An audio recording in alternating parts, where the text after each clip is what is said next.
Thank you for watching News Echoes. We're discussing Nigerian affairs today. My name is Shegun Johnson, and I have in the studio with me from far away, Toronto, Canada, Sir George Atiku. Sir George, you're welcome to the program. Thank you so much, Dr. Johnson, and good morning, viewers from around the world. We welcome you today. It's going to be an interesting topic. Stay tuned. In Milan, we have Massive Mark. Mark, you're welcome to the program. Morning, Dr. Shagun. Morning, Sir George. Good morning, my brother. When I see your faces, Chief Massive Mark. When I see your faces, I get excited. I know you have some goodies to tell us now. I know. Okay. We were told that at least 15 airports of the Nigerian airport aviation industry have been renamed, and we have the list, and I'm sure many Nigerians have their feel of the list, and there are just a few issues to raise here for our understanding. We noticed that it was a way to honor well-known people, and on the other hand, most of them have passed on, they are dead. One or two are still living, and we don't know the criteria used. But we noticed that among the living here is General Muhammadu Buhari. And we also noticed that Obafemi Awolowo was given the Port Harcourt airport. I was just wondering if Buhari should make the list of airports like this. Why has Obasanjo's name not been put there? He was also a two-time president of Nigeria. Babangida's name is not there. Neither Yakubu Gowon. These are well-known Nigerian leaders, and they just did not make the list. And one is wondering, what were the criteria used to write out? Most of them are dead, a few living, and I just don't understand. But maybe my brother in Toronto has some understanding. Sir George, what do you make of this list? Well, what do you expect from people that never pre-plans anything? They just say it the way they want it, and then they just pronounce it. They recolor our money. There was no pre-planning, nothing. They just said it, and there was no palliative preparation, and then they stopped fuel subsidy. What are you expecting? For them to go ahead and pre-plan and put Obasanjo's name there because he was a great man, the father of democracy in Africa? Doesn't make any sense. So what would you expect? See, sometimes, there are, things that might happen and you say, wow, these people are just, doing fantastic job and they're doing a great job. Oh, look at the way they're moving. But sometimes you're asking yourself, who are advising these people? And why are they just, blindly just making decisions and, applying these decisions as if there are no ramifications, to wrongdoing? So that's I just don't know. I mean, a great man like Obasanjo, who two times, handed over the government. I mean, the military government to the civilian government, well renowned and well respected around the world today. But, they will give Buhari, who did not do anything for Nigeria, plunged us into a chaotic state. And you're giving him an airport in Maiduguri. For what purpose? What did he achieve? During the military rule, it was Idi Amin. If you give it to Idi Amin, I can understand, because he brought discipline to Nigeria. But in fact, I was about to mention Idi Amin. Maybe Mark, you can put some light into this. Buhari and Idi Amin ruled together during their military regime, and Buhari was given, Idiagmo was given. And so you tend to wonder, those two were given, they rule together, and yet people like Obasanjo was not given, or Shibaju, who ruled after, we along with Buhari, was not given. I'm not even advocating for them. I'm just saying, how did it that two of the same regime, Idiagmo and Buhari, were given? I mean, maybe massive mark. Maybe you are part of this. I wish I was part of this, and I would have rejected this whole plan. Dr. Shagun, like you've said, the Tinubu-led government directed the Federal Airport Authority to rename some very key airports in our country, Nigeria. The funny thing about this is, listen to this, Dr. Shagun. Number one is the memo was directed to the head of operations of FAAN, titled Naming of Federal Airports in Favor of Some Prominent, naming of federal airports in the name of some prominent Nigerians, prominent with a hyphen. But what we saw there are not two prominent people, number one. Number two, it was backdated to June 1st, not yesterday it was announced. So why backdate such a memo to a time when a previous time? So we're looking into all of this, and the other thing is, this looks like a clueless plan, Dr. Shagun. We're not even talking of the list of the people, because we keep renaming every time. There's a Everything is cosmetic. Yes, and this costs the government money to do this, because documents, images, logos, everything will be rebranded again, all over again, for this. So much money will be put into this. It's a waste of our money when they do this. Believe me, Dr. Shagun. And like you also observed, Sir George, we also saw some names in some locations that does not correlate. You know, like you said, naming the Port Harcourt Airport, Obafemi Jeremiah Awolowo Airport. So Awo wasn't much of an icon in that part of Nigeria. So some people might not know him, you know. But if he was probably named in the south, it would tally well. Naming also some people that we don't really know what they did in Nigeria. There is the Lamidu Mustafa, that's the Yola Airport. Right there in Yola are more prominent Nigerians that could have been named if they wanted to. But you see, all of this, like we said, it's too trivial. This is like... Okay, the problem is that it becomes a challenge if I'm going to Port Harcourt, and I'll be thinking of Port Harcourt in River State. But to now start saying I'm going to Obafemi Awolowo Airport, I mean, as a Nigerian, my mind will be in the southwest, especially because they have used geographical location. So, and then with the rivalry of Awolowo and Ladoke Akintola in the Yoruba land, the Yorubas will see it as a slight to take Awolowo to Port Harcourt and leave Ladoke Akintola, who comes from Ogbomoso, who seized the government from Awolowo and never returned it, for those who know political history of Nigeria. And then it's like, you want to cause this problem again. Since the First Republic, Akintola and Awolowo had their challenges, and Awolowo decided to go to the federal level, and that while Akintola looks after the western region, he has aligned himself with the north. And the same trend continued during the MPN and all the other parties that happened thereafter.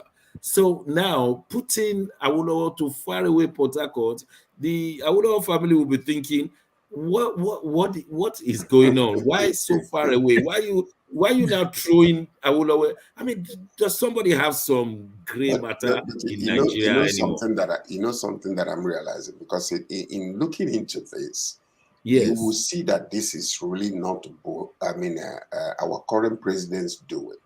Why is that? Because I believe that the former president was the one who orchestrated this, but did not have the lever to bring it out because he knew that he accomplished zero, nothing. The nation in such a chaotic state, a deplorable state. So it's almost like if he's the one that brought it out during his tenure, people will be like, "What the heck are you, giving yourself such a incredible honor for?" That's what I see there.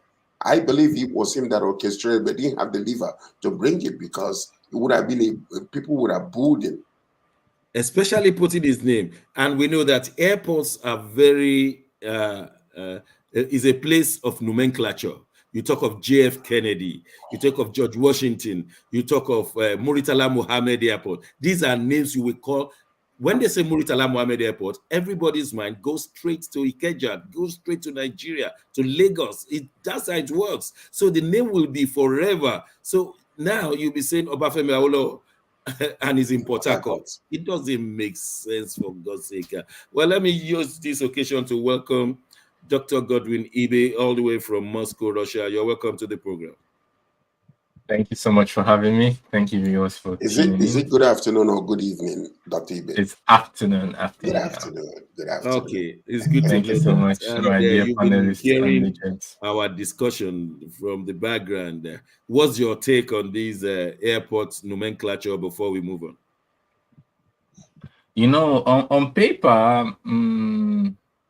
On paper, it seems like a good idea in terms of patriotism, nationalism, and all of that, or whatnot. But then when you look into details, you find out that it's escalatory, is poorly implemented. And that's a fact. That's a fact at this point. For example, naming Port Harcourt Airport Obafemi Jeremiah Awolowo. It's like you're imposing. You're in a sensitive. After just an election, which was sensitive. I don't want to go into electioneering or campaigning at this point, which I also have never done, but there are a lot of tribal overtures to the results and to the political climate. Now at this time, doing this and naming Port Harcourt Airport not an indigene of Port Harcourt will feel to so many as imposing. Imposing someone on them. So it's I don't know who comes up with these implementations. I don't know if maybe they thought it will not be noticed. Maybe they thought the 200 million people we have in Nigeria are mostly stupid or what. I can't understand why they will come up with it and just insert it. Anyone could answer this, please. Of what use is this to the 200 million Dr. Ibe just mentioned now? Most of these 200 million will never use this airport. A fraction of Nigerians use the airport. Is this the most important thing to the masses of Nigeria who are suffering from oil subsidy removal, who are suffering from high cost of living, who are suffering from irregularities, lack of infrastructures, lack of electricity? Is this the most important thing today? Well, let me just quickly answer. Of course not, but let me add something to that. You see, this thing is part of politics. Yeah, you want to make the whole nation feel like you are taking some kind of things in the interest of Nigeria. It's to raise up your political image because economically it isn't doing much. Instead, it's even costing money because documents need to be redone. Contracts need to be re-signed. It's not just a what you call it. It's about a legal entity which has to change its name. So it costs the economy, but for what purpose? Now, for example, I've here said many things that Tinubu has done correctly and rightly. So I'm not just opposing. We're here to talk about the student loan, the fuel subsidy, and other things. But this one in particular, for example, I can't find the use, especially the way it was implemented. If he wanted to be very popular, he could come out and say, you know, that 14% increase, which was approved for the government officials, I did not approve it. Instead, I am going to put 14% for minimum wage. I'm going to raise all minimum wage by 14%. So it affects everybody across the board. My government stands for this, my government stands for that. This is people that say, yeah, president. Even the people who hate him will shut up because there's nothing you can say. Someone who raised up 14%, you might say, oh, he's trying to clean up the bad, but as a result, I would be one of the first people to criticize anybody who says that. Because it's not important whatever you have in your mind as the motive. As a result, on ground, it's affecting people's lives. And even if you like the man, you don't like the man, you have to just be objective and appreciate a policy for exactly what it is. And not who is Exactly. behind it. I think we'll all agree with you. If you don't like the man, but his policies are affecting most of the 200 million people, and nobody will complain. Everybody will applaud him. But all these cosmetic issues, this from non no palliative for subsidy removal, students loan board, all of them, they are noise making without affecting the lives of people. But Except somebody wants to say media, one more thing before we go to the his next media, topic. yeah, his media people, they say it the other way around. They said Tinubu's just few days in office have brought landmark change, da da da da da. Now, I said this from the onset. I said, let's not get carried away with this frenzy. Let's not get carried away with all of these hush hush policies. What matters is what is really doing to affect the life of the ordinary man and woman in Nigeria. And none of these so far affects anybody in a positive way. I mean, naming an airport, doing all this, like we've said, it's going to cost the government a lot of money to change logos, to change papers, change trademarks, change brands. All these will be so Contracts. much money, contracts, everything. The vehicles will be changed, everything, every line you see at the airport, every name now will be inscribed with the names of these people. And this is money wasted, money that will be wasted on frivolity, nothing that I want to affects. say this for free. I can imagine the Awolowo family saying, shall we reject this one? You don't have to give it to us. I recall that MQ Abiola was given to replace University of Lagos. And the University of Lagos old students came out, the alumni, they came out to say, no, you cannot Yes, name our I university MKO Abiola. And it was rejected. They were ready to go to court, and there were so many senior advocates of Nigeria from University of Lagos. They were ready to reject that name. How can you name our university, University of Lagos, well known all over the world, Moshood Kashimawo Abiola University? It doesn't make sense. Naming University Airport, Port Harcourt Airport is of Abafemi Awolowo does not make sense. It has no bearing whatsoever. Well, we have to move But on. yeah, just one short thing I want to add. There's probably a reason for this. And let me tell you. Look, the name Nnamdi Azikiwe had already been taken. They could Yes. find few leaders to use. And it goes to show the marginalization. For other places, it was easy to find names, but how come for Port Harcourt it was kind of difficult? Because I can see in other regions they seem to use their local indigenous name, but for You the see, you just eastern region, mentioned it a was very good point there. so there could have been a Nnamdi reason they didn't Azikiwe have. is an international airport, Abuja Airport. Maybe Mm-hmm. they were looking for an international airport. Ibadan is not an international airport. So they had to carry his name to Port Harcourt, which is an international airport. But with the level of politics in Nigeria, they will be saying, what kind of, the region, you have to balance things. Well, thank you, gentlemen. We just have to Mm-hmm. move on. One of the greatest things Can I affecting ask a question Nigerians. before you jump over? Is Yes, it sir. because of politics why Olusegun Obasanjo was not honored, No, he but wasn't. Buhari was honored? What I is it? cannot It I doesn't make cannot any fathom that. sense. I mean, Buhari is alive. He achieved nothing. I'm sorry. But what are they giving this thing to him for? While Obasanjo, an icon, is still alive. A diaspora icon, if I may add. Diaspora, international. It's unbelievable, but I think it's to punish him because you see, when it comes to airports, the names will always be ringing all over the world. They normally have three letters, isn't it? Like Lagos is LOS, and Muritala Mohammed. I mean, the name is of an airport is forever JFK. So not putting Obasanjo is to give him a big blow.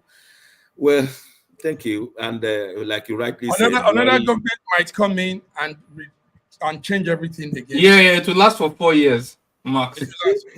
But you don't change international airports name just like that every 4 years. This is it the for way we've seen in the rest of the world. Well, in Abuja, the Presidential Tribunal, they've Atiku and Obi have presented their cases, and I don't know who has been following. Yes. Mark, you've been following this. Tell us what happened. Yes, it's very interesting thing going on there. We have some images also. The Atiku and Obi camp has closed their submission on against Tinubu, and in total they had 40 witnesses. PDP had about 27 witnesses, and LP had 13 witnesses. Now, they all came with everything: documents, videos, pictures, clips, and they presented all these electoral documents before the panel. And all these also were documents indicting the Independent National Electoral Commission, INEC. So it was a serious one. The 5-man panel of judges led by the Justice Haruna Tessimini told the respondent that it is now left for INEC and APC to come and defend all the allegations. So the petitions were very strong, Dr. Shagun. A lot of things were said. Like you all know, last time we said that here in the program, they had to bring a staff of Amazon to come and testify, and that was done by LP. So we are waiting now for what follows, what PDP, APC will do. The case for the respondents to come up will be opened up to us by July the 3rd. Wale Ola Onipekun, the counsel to Tinubu, said they should give them time. They should give them a week to look through everything and look through all the rulings. Then they also talked about the Salah celebration break. So they need more time to go through all what the LP and PDP has tabled before them. So this is what we are following on this whole case. But what we know is Labour Party has closed their petition against APC. PDP also has done the same. So we now wait for the respondents. Sir George, what's your take of all of this from the presentation we've seen so far and admitted? They promised to bring in 150 witnesses, but they only ended up with 40. So maybe they got enough evidence. I don't know. You know, when it comes to certain departments in Nigeria, the only thing I would say is sit down the look. Because that's all. Honestly speaking, because this is not a place where you can expect fairness and equity and justice to really take place based on history. But I'm not saying that it might not happen this time, because every human that is living in Nigeria, if they have any atom of sense whatsoever, knew what happened and knew why it happened and how it happened. But if we have to go through the process, we just sit on the look. That's all I can say.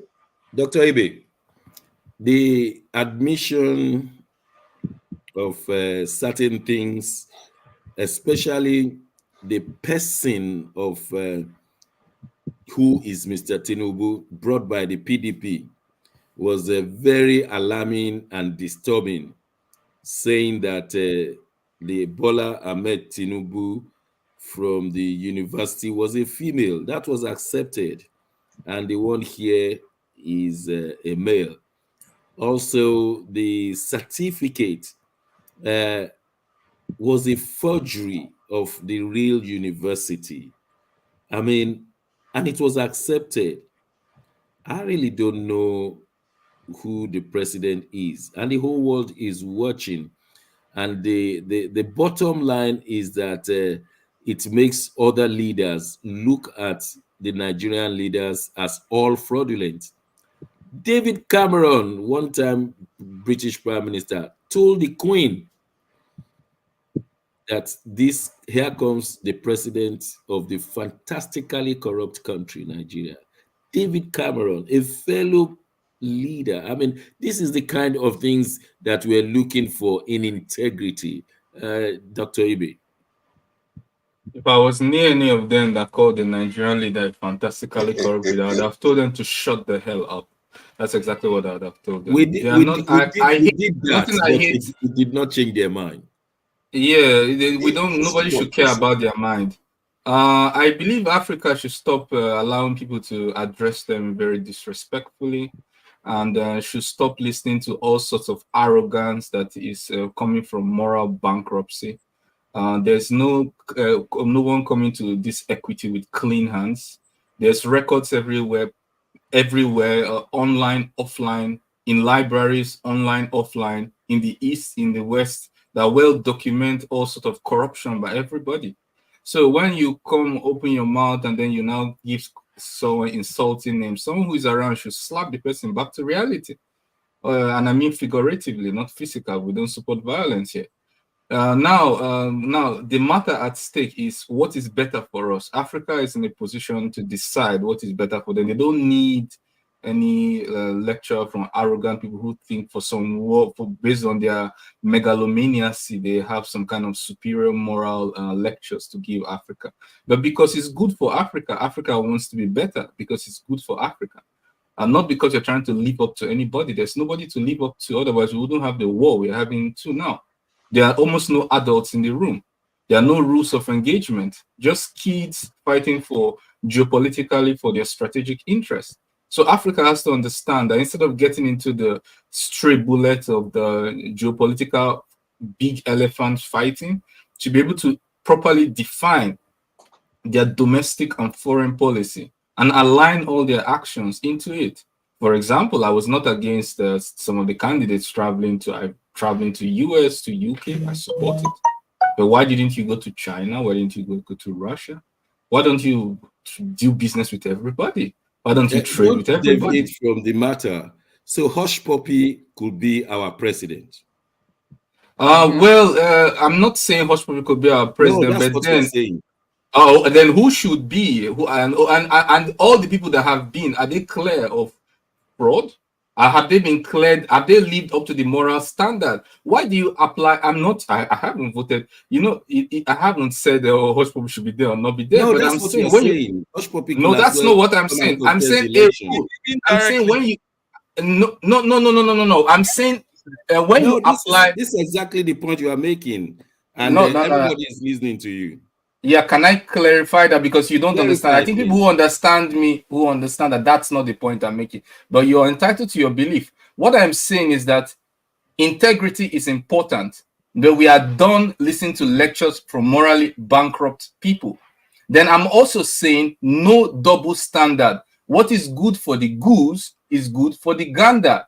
If you apply integrity to Hush Puppy, then apply it to everybody. I don't care about Hush Puppy. I don't know him. But if you decide that integrity is all of a sudden important and should be applied to Hush Puppy, then please apply it to everybody. And then we can have a rules of engagement. That's exactly my point.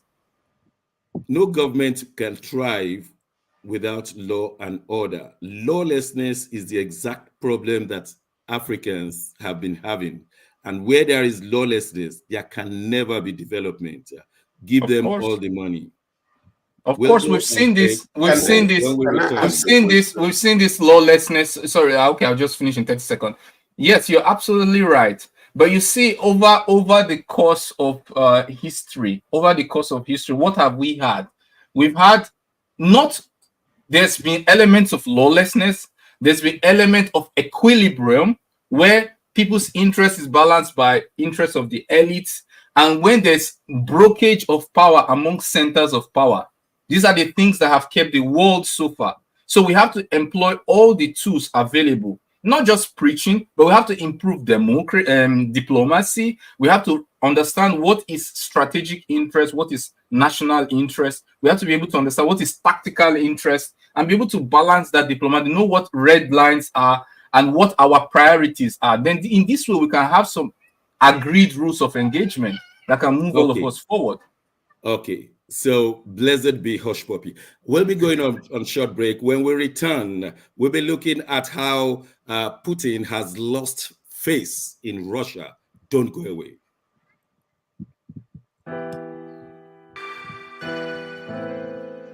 Schengen Story magazine is an African international bi-monthly magazine based in Milan, Italy, and founded in 2016. The publication focuses on personalities, fashion, style, entrepreneurship, and culture for Africans. Though articles on food, movies, fitness, music, travel, sports, technology, and books are also featured. Our lives full of best stories. A lot can happen in a month. Expand your mind, change your world. Get Schengen Story magazine's full editions. Celebrating Africans make an impact. Read better, the inside story. Your fashion magazine for a better lifestyle. Inspiring stories for you. Your monthly dose of entertainment. A better mind keeping you updated. Hashtag Schengen Story magazine.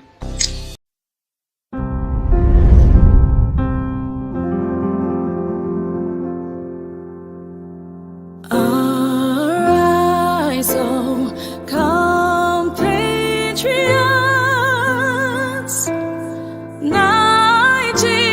Nigeria's call, obey, to serve our fatherland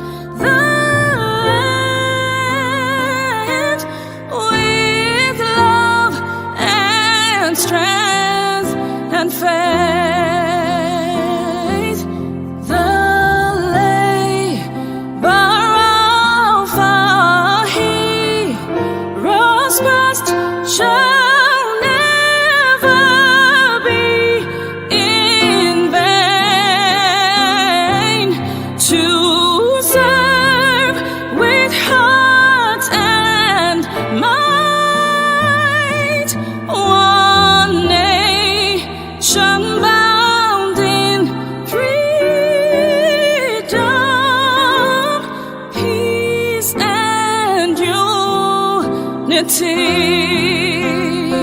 This country has some of the most extraordinary culinary diversity in the world. I'm talking about Nigeria. This first dish is amala abula, made popular by the Yoruba people in southwest Nigeria. It starts with amala made from dried yam and then is covered in a variety of soups. Next we have ofe and sala, a white soup that is synonymous with the Igbo people of southeastern Nigeria. It goes best with fufu, or akbo as the Igbos call it. Next we have suya, the most well-known food of the Hausa and Fulani people of northern Nigeria. Meat is covered in a peanut-based powder called yaji and cooked over an open fire. This is banga and starch, a classic of the Urhobo people of Delta State. Lastly, we have onunu, a plantain-based swallow of the Izon people in South Nigeria. We are eating it with fisherman soup, popular throughout this whole region. And of course, we don't forget the jollof rice. This is popular everywhere in Nigeria. I think what makes Nigeria so great is the diversity of all the different people coming together. These beautiful ethnic groups living side by side, sharing culture and cuisine is what makes Nigeria such an amazing country to visit. Nigerians should be so proud of that cultural heritage, as there is so much more that unites than divides them.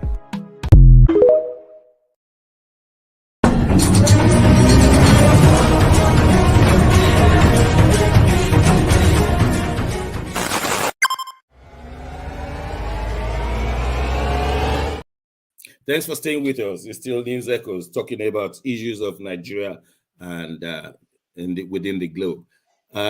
President Tinubu has just returned from France, and we want to see how his stay at that summit has affected Nigeria or perhaps Africa.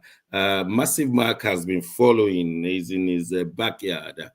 Mark, you have followed the issues of Nigeria in Paris, how Tinubu met some of the people, and the story of how he did not appear in the head of state picture. I've not really settled with that. Tell us more. What happened in Paris, and how has it affected us? Well, the Paris summit is supposed to be a very good one. But most times, like Dr. Ibis says, it's just a moment these leaders come to relax themselves and cool off. Anyway, the Paris event was a big one. It was targeted to poor countries, like they said. It was to make reforms from the post-war we are going through. Ukraine, Russia, post-war, the coronavirus. So make reforms that will affect the financial system and free up some funds to also tackle the climate change.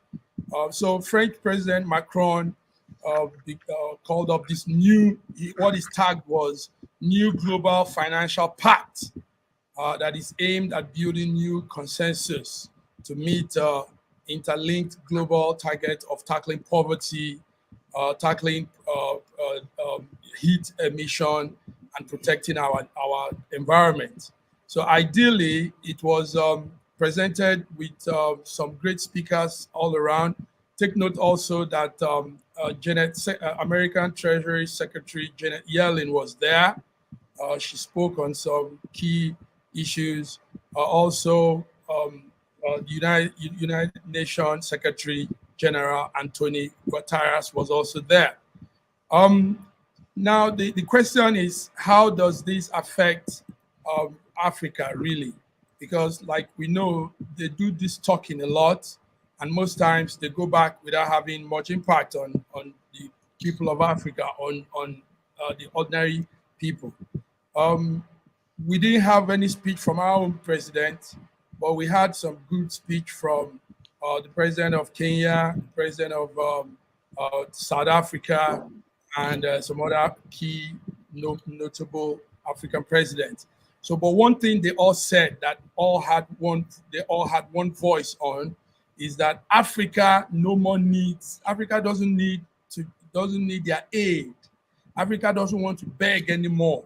Africa wants to do business. Africa wants to use what they have to make money and take care of its people. So this is like the general voice of the people. Now, our man, the president of Nigeria was there, and he's carrying a more bigger number of people, but he didn't say anything. He didn't say anything. Thank you very much. Sir George, what will you assess our role? Number one, the role of that summit on Africa. Number two, does it really benefit us to be attending this, especially when many people have seen France as the worst neo-colonialist country? Well, France is just trying to survive. They're hanging on a loose shoestring economically, because most of the countries that they have been siphoning their wealth for ages are coming to realize, or coming alive and say, thus far no further, we're not going to deal with you anymore. You cannot continue to use us, for your own benefit and talk about, you're giving us aid. I don't even think that they should be calling it, poor African nations. The correct terminology is poor, mismanaged countries of Africa. Or even don't call it poor. Poverty should not be there, because in actuality, when you look at the resources that are from most of these countries that we're talking about that participated in this, if their resources were well managed and were not being subjugated and suppressed by some of these old colonial masters, the African country would have been better off, with the exception of the fact that most of our leaders are nothing but thieves. That's what they are. When you talk about all these things, giving aid, giving whatever to them, when it comes to their nations, how is it affecting the common man, the everyday standard of living of the common man? It will stop on top. Only crumbs will fall down to the bottom. It doesn't affect them in any way. So, the fact is, with this type of meeting they're having, they had one meeting with the African leaders. What they should be talking about is how is it that we can collaborate with one another to affect us positively and know how to deal with these other old colonial masters and all the ill and evil that they have done. When Dr. Ibe was talking a few minutes ago, I was actually almost clapping for him. When he come, these people are coming and saying, a corrupt, calling Nigeria corrupt leader. Fantastically corrupt. Fantastically corrupt. Can you go back to history and see what they did? Who built your nation? Whose blood was shed in order for your nations to be built? What about if we go to your treasury? How many items did you steal from us that are still there, that is unanswered for? You haven't returned none of them, and you're talking about corruption? How dare you? Up until today, they're still trying to choke hold African nations to accept, what they call the alternative lifestyle. Because you say that it is now acceptable. But if African nation cannot stand their ground and say, I'm not going to accept such a lifestyle, because you said so, therefore we must do it, or else you're going to take your aid from us. You're going to take your aids, and say we're not going to help you out anymore. How dare you? Who are you to dictate to them the way they ought to live? But the question I have for Dr. Ibe now is, why go there? If you have this kind of mind, we're not going to benefit from it, then why do we spend a lot of extra code going to such meetings annually, Dr. Ibe? I thought I've said it already last time, but I'll repeat it for our viewers. After sitting in your office for a long time, on the telephone with the people you love, sometimes you may want to just stretch your legs and arm and get some fresh air, and flying to Paris is not a bad idea. But to say that something serious is being done, like without hypocrisy, is really done there. Oh my God. I think one needs to really, one needs to really just, close all his sources of senses to be able to understand that. Well, let me give you an example. If I talk now, they say I've talked, but I just try to be factual. I try to be factual. Okay, let's give an example. Statistic. I know. Let's objective. We like numbers, right? We like numbers. Yes. Okay. If they care about climate, why was? Objectively, an article has been published, that if United States military, for example, I'm not saying it just for United States, but other people are involved. Russia is involved, Ukraine, many countries are involved. I'm just using that as an example. If United States military was a country on its own, not US, just the US military, the amount of emissions from the military will make it the 47th nation in terms of emission. Just military. Not domestic, just military.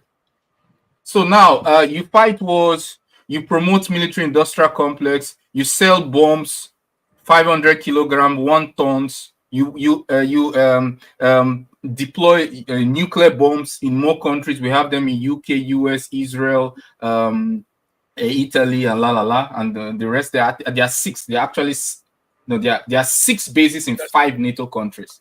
So, and then you pull out of Paris Accord, and then you come back again, and then you meet, and then you also understand that the countries that are very enthusiastic about it are the consumers who buy energy. Why the producers are a little bit laid back, because that's their source of income. They can speak a lot, but they are really interested in selling their oil. And so you see this hypocrisy. They speak, they come back. The most people who push it are the consumers who buy oil. And they are the ones who have invested the most in green energy. These are the ones who are fanatical about it. So you see all this hypocrisy playing around. You understand? Yes, it's a good idea on paper to save the climate, to have renewable sources, to reduce emissions. These are all good on paper. But practically, when you look into it, you see it bedridden with hypocrisy and no effective policy to save climate. Even if you don't make better cars that use fuel more efficiently, but you say, okay, because of climate, we won't fight. What do you want? Let us respect our national strategic interests. Dr. For Ibe, climate, let us not fight. Dr. Ibe, do you not think that the African leaders are looking for relevance within the world community? They tried Ramaphosa from South Africa, Senegalese, and some African leaders. They collected themselves and wanted to settle the problem of Russia, Ukraine. And Zelensky did not accept them, said they were beggars. And what's your take on that? I don't know the position of Russia on this. That kind of thing collapsed because they were not recognized and respected. Well, you can call whatever you want to call Russia-Africa relationship. Whether it's really for real, whether it's really going to produce something result or it's not going to produce, I leave that to your imagination. But what you cannot blame Russia for is this kind of behavior with African leaders. It's just unheard of. It's absolutely unheard of. First of all, that you strip search a presidential security detail. You strip search him to underwears. If the United States was to come to Ukraine or to Poland, they don't even tell you what is in their boxes. You have to accept the United States based on trust and understand that their security detail is classified. They are not supposed to tell you what is in the big plane. A big plane can, for all I care, carry a nuclear bomb. But you are not supposed to ask. You are not supposed to inquire. You are not supposed to know what is in there because that is respect and trust. But then African leaders come, you strip search them, the security presidential detail to the underwears, and then when they're on their flight leaving, you say that they came for a fishing expedition. Let me use this word fishing. They came for fishing. That's exactly, they came for food. And that was that's the height of disrespect. And obviously is when we invited some of this. What was the reaction of Russia? What would be the reaction? Of course, to take advantage of it to call up their allies and to say, we never do that. That goes further to say, we are all for you. This natural reaction, take advantage of this geopolitics. You won't blame them for doing that, but the opportunity was created. Go ahead, George. Go ahead, George. The value system of the oppressor quite naturally will become that of the oppressed. Because the oppressor's point of view is always in the mind of the oppressed. So they become what they hate. This is all you are seeing. African countries have not they haven't recognized themselves as an important element in the world affairs. And therefore they can be treated any kind of way and nobody says anything. And that's exactly what it is. So now, for them to go there and be stripped searched to the underwear, do you know the kind of insult that is? Presidential security detail, not foreign minister. No, I remember in the old days when David sent them emissaries to some country and they cut off their skirts, send them back to their countries. I can remember what David did because David took it personal and went and completely vanquished that nation that did it. And this is exactly what is happening to our own people. The way you see yourself will determine how others see you. If you make yourself a slave, you will remain that in the eyes of others. Absolutely. It's like the grasshopper mentality. So we need to wake up. Give us some respect. Coupled with how do they seek relevance? How do they seek relevance in the global scene? Yes, by saying stay together within your own self and make yourself a viable option to whatever they are offering. Don't go with your hands out, to take, to beg. Don't do that. What for?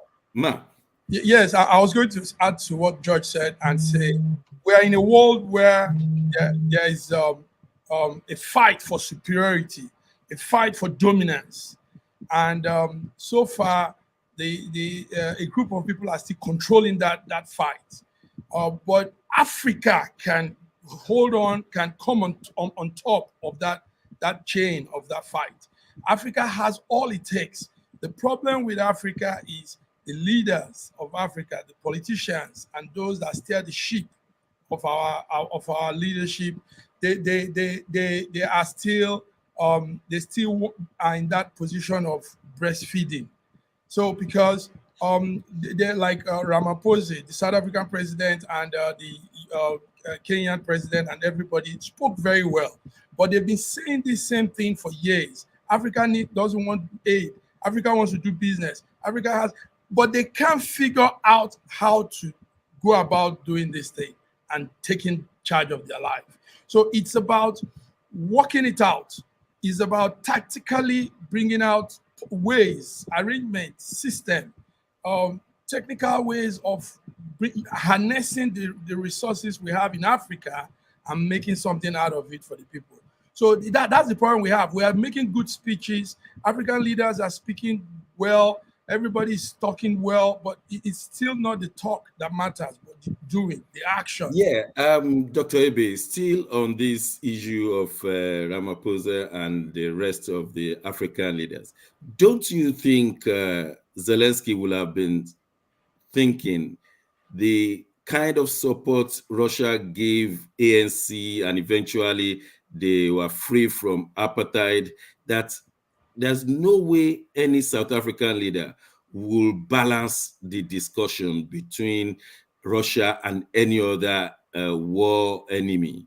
Zelensky must have been thinking this cannot be an equitable source. Or you don't think that way? It doesn't matter what he thinks. It's about ethics and way of behavior. There are way you dialogue with diplomats and people who come. After all, Turkey, a NATO member, has tried to dialogue or come to negotiate a peace deal. Did Russia treat him badly? Has China not tried? Has Denmark? Other NATO countries have tried to come. You don't thinking of Zelensky. No, I understand, but there's a way to behave. You don't insult African, irrespective of what you have in your mind, irrespective of your suspicion. There's a way to behave. You don't insult. In fact, I didn't say everything. You know, there's something he said that really, really irked me before he even mentioned about the fishing expedition. He said that African leaders lack the competence to delve into European affairs. These were his words. And this was said by Podolyak. He said African leaders lack the competence, the gray matter, the pure matter, the brain. No. It may not be the gray matter. It may be the factors of power. It may be competence. What is competence? What is competence? It has to do education. Yes, exactly. What are the factors that affect no electricity? Countries who have no infrastructures. Yeah, competence. To handle delicate international issues. Yeah. If we objectify competence, we objectify it as education and experience. Education and experience. We can quantify this word competence into both. No matter what you think, whether Africa leaders have this education or the experience, you all the same, you do not speak that way. Because all the same, you didn't also apply this double standard to other people who didn't have enough education and experience, who were riddled with corruption back at home, even while they came on their flights to negotiate this peace deal. You didn't make out this public statement. Why then you attack only Africa? When it comes to Africa, then you remember, or do they have education? Do they have experience? But when it's the others, you keep mute. And then you say this isn't double standard. This is insulting. We have to, and then to be able to, you also ask about how do we engage to make ourselves more important. We have to understand what is our strengths and take advantage of it. For example, we eat what we grow what we eat. Why do we need to? It's not that we have the best production or we have the most latest technologies, but we can make a policy to grow what we eat, to eat what we grow. We can make an expert. We are going to ban export of our materials if all we get is more expensive finished products. We can say that, okay, we want to use our material for internal development. Rather than reply to what you have said, I will want others to comment as well, because I'm just mindful of the time. Sir George, were you about to say something? Well, I'm just agreeing with him, actually, because it's about time for us to wake up. This is the first time George is agreeing with Godwin. Not the first, actually. Not the first time. Not the first time. I always agree. Whenever the only time we disagree is in some little bit of matters that affect north and south. But anyway, no. The fact of the matter is, this is about time for us to wake up, and the only way is a united Africa can stand strong against any other planet, any other continent, in both North America, South America, Asian countries. The only way to do it is to find a way for us to have one voice. And having one voice is looking in the same direction together. Finding common interests that we have, how we can position ourselves with strength against all these other crabs around the world that are continually trying to find a way to pull us down, to make us feel so little, within ourselves, because that's exactly what is happening. Can you just imagine? But, Sir George, your integrity determines the level of respect they give you outside. Your internal integrity. Can I say something to you? Yes. Let me answer to this particular thing you're saying. When you're talking about integrity, in what criteria is it though? Leverage. Because hold on a second. Hold on.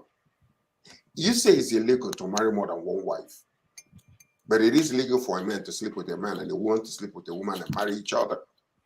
So, whose standard are you using? No. Let's just say that. I'm just giving that as an example. I am not against anybody's lifestyle. Our viewers are watching. I am not against anybody's lifestyle. It's your business, the way you want to live your life. But as a nation that comes and want to suppress you and say, unless you accept this, therefore we will not give you help anymore. You're not going to be our ally. How dare you come and tell me how to culturally and traditionally live my life? Okay, so tell me the difference between if I decide to marry more than one wife legally, like the Muslim nations that are doing, versus, choking me with your own, a lifestyle that you say, okay, it's okay now for us to accept it. Many nations, there are so millions of people that have died in prison because of marijuana. Today, you decide, okay, it's okay for us to smoke it because you decide now it's no longer illegal. But they say something. They say follow the money. So when African leaders have stolen money and they've sent it to offshore banks and they say follow the money, and then you become their president and they say, is this is the man that is leading 200 million, follow the money. They've seen him all around, and you still expect them to respect you? Well, you are only judging from one standard. No, I'm saying the world standard. Nah. The world standard is not integrity, it's leverage. After all, the Taliban in Afghanistan, there are diplomatic relations with them all over the world, in many countries of the world. The same countries you fought, the same Taliban that they fought with. Now they have embassies. It's leverage, it's not integrity. Integrity is just an example of leverage. It's just one example of leverage. It's a currency of leverage. It may be deficient, but if you have integrity, it might show you up. It might be a multiplier, but it does not mean that that's all that leverage is all about. If you're a nuclear state, for example, irrespective of whatever thinks about you, they respect you. They don't go in and attack your country. Just because you're nuclear, you don't need to have integrity. In geopolitics, the predominant currency is leverage, not integrity. It's just one of an example. I think you said it all, Godwin. That's exactly what led to the United Nations Security Council. You don't have the power, you don't become part of them. And that is what is happening. That is why the work of Ramaphosa and the rest were not acceptable to them. That's how far we'll leave it today, until Friday, when we will discuss how Putin lost face in Russia. God bless you.